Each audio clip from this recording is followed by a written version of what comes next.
What's going on, everyone? Jeremy here from The Quartering, and the predominant conversation today, unfortunately, is about video games. It isn't about, you know, literally anything that matters. It's about the effect that video games have on people.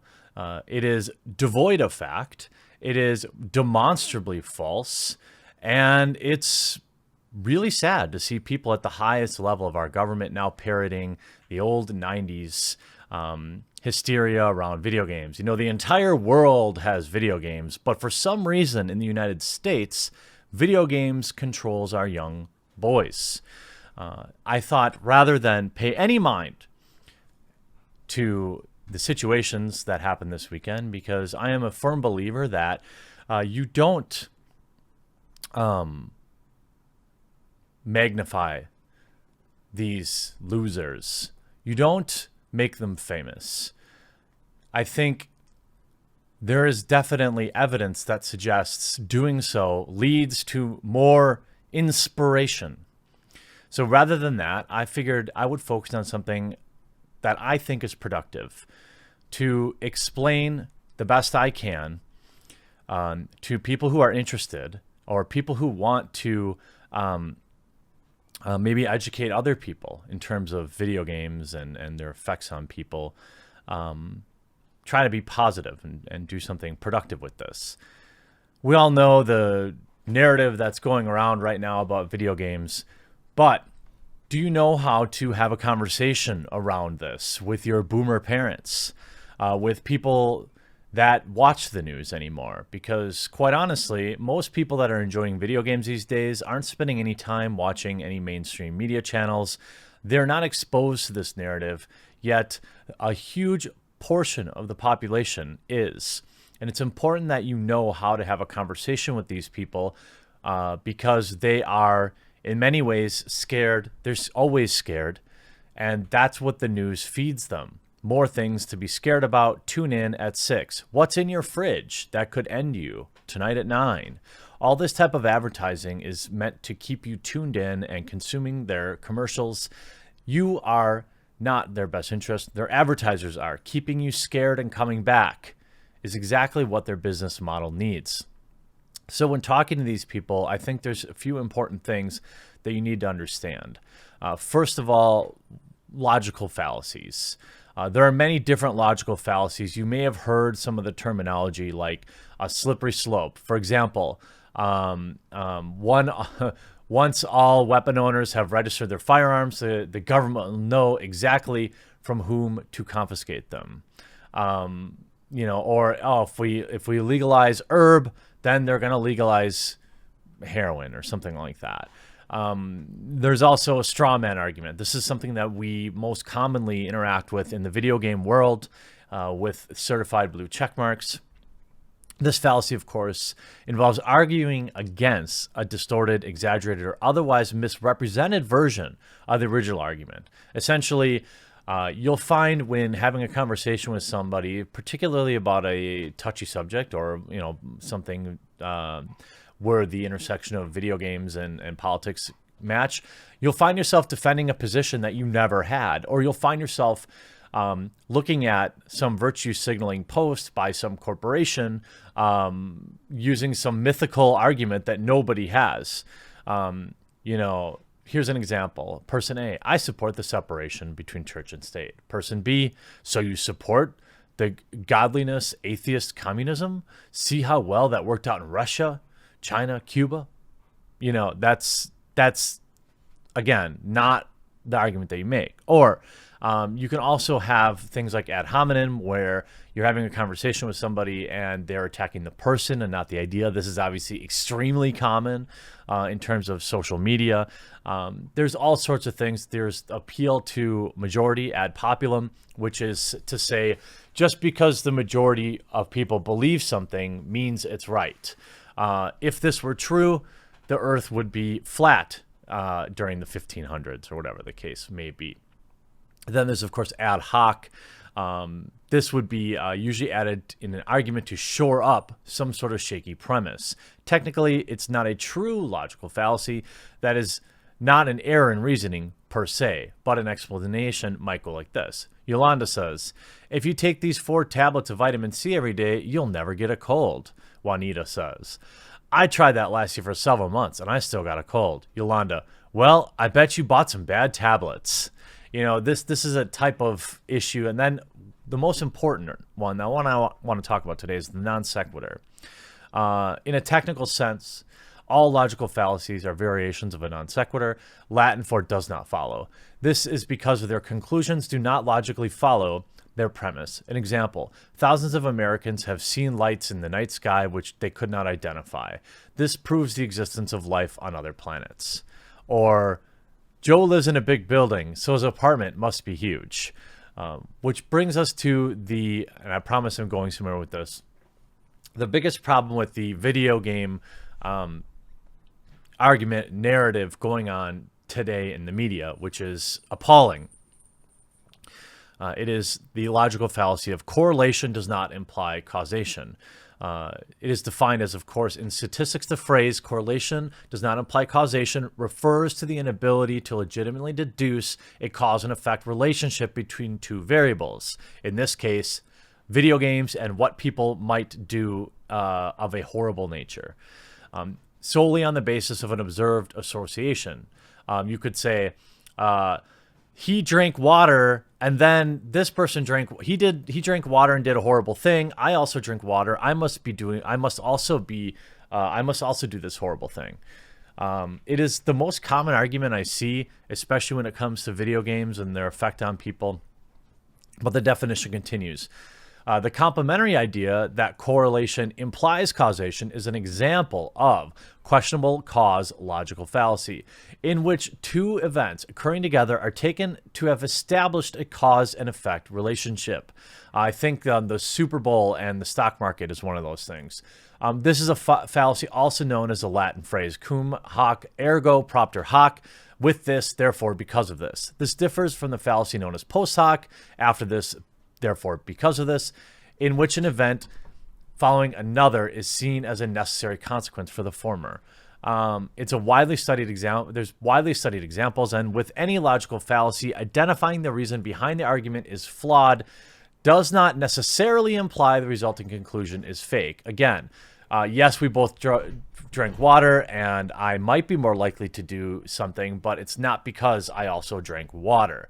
We're seeing a lot of articles circling today with frustrating headlines for the video game community. Ultimately, millions of people play video games, okay? An extraordinarily small, microscopic percentage of those people do bad things. That does not imply the 2 are related. If there was a strong correlation, quite honestly, these type of things would be happening all the time, all day, every day. If you're talking to somebody that tries to present this argument, you could ask why people in South Korea play games like this all the time and they don't have any of these quote unquote incidents going on. It doesn't mean that I have the solution. It just means that I think we waste an inordinate amount of time. I mean, we have the president today go in front of the country and spit the same fallacy that has never been backed by any scientific evidence ever. All right. It's a colossal waste of time. The idea that video games cause anyone to do anything in real life is absurd and, again, provably false. No real evidence exists, yet somehow we keep parroting this. People keep demanding it. Why do you think that is? Well, maybe it's because, for example, with no info whatsoever, Fox News host randomly speculates that video games was the cause of things this past weekend, even though studies show no connection between games and real-world actions.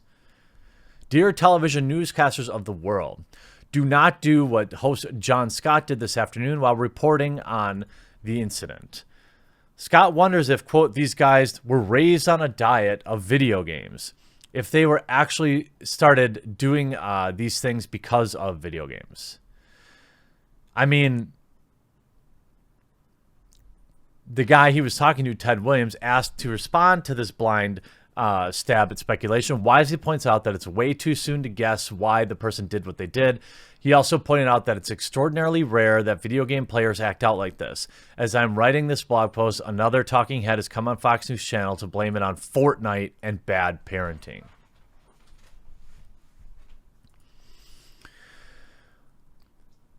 I think that this community of young boys that seem to be drawn to this, while we look at, quite simply, the raw statistics of it, and that the percentages of, white males that play video games are just significantly higher than any other based on our numbers, the question really becomes about why these people keep acting out. To me, the answer is simple. In a media world where we're obsessed, humans are obsessed with blaming everybody and everything else for everything that they ever do that is wrong. I'm talking about a systemic problem with humans, at least in the West, where nobody has any personal responsibility. Okay? It's always somebody or some other thing that we couldn't possibly control's fault, and therefore we look to blame them. It is the actions of low intellect. It is the actions of cowardice. It is the actions of fear of owning up to your own poor decisions.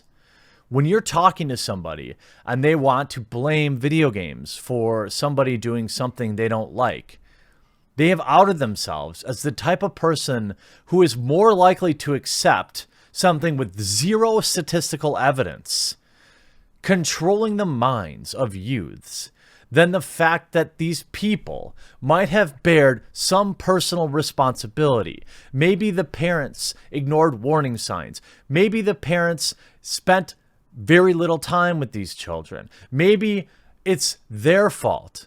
But that's impossible in today's world. It has to be something's fault. Blame it on the item they used to carry out their acts. Blame it on video games. Blame it on movies. But never, ever blame it on the person. Don't blame it on the media, which runs wall-to-wall coverage of this, pushing absolute baloney because it gets clicks, because it gets headlines. And don't bother blaming the media for turning these absolute cowards into heroes, some type of anti-hero, making these people famous instead of focusing on the important issues. No. It couldn't possibly be that CNN and Fox News will run nonstop coverage about this for days, turning this person into a sick sort of legend. That couldn't possibly be it. It couldn't possibly be that data suggests that once one of these things happen and it gets widely publicized by the media, it continues to happen in rapid succession in the following weeks. The media couldn't possibly have anything to do with that, right? Now, I believe in personal responsibility. Ultimately, these people chose to do something very stupid, very hurtful. But video games didn't make them do it. They've been ostracized by society. The system has failed them. And they're acting out in ways that they feel are justified for whatever reason. It's not video games. It's not movies. It's not rap music. It's not trading card games. These are all things that media have blamed for the actions of individuals over my lifetime alone.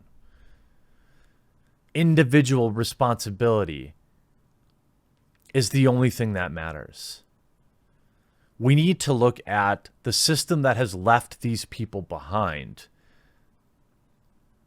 We don't need to worry about shutting down websites, blocking Twitter accounts. We need to understand the system that creates these situations and stop wasting time glamorizing it. Stop wasting time blaming video games like Call of Duty or Fortnite just because you can put it in your headline. We need to stop blaming the tools they use to carry it out as if they wouldn't choose something different should you ban that tool. Wake up. Individual responsibility is what drives people. We make our own decisions. We need to look at the system, I agree, that has left these young men behind and try to understand what we can do to better identify people that are maybe more likely to do this sort of thing. But let's start not by worshiping them for days on television. Let's start by not distracting people by talking about video games and movies and cinema or music. These are all provably false and a huge distraction. It's the same thing over and over again. Individual responsibility.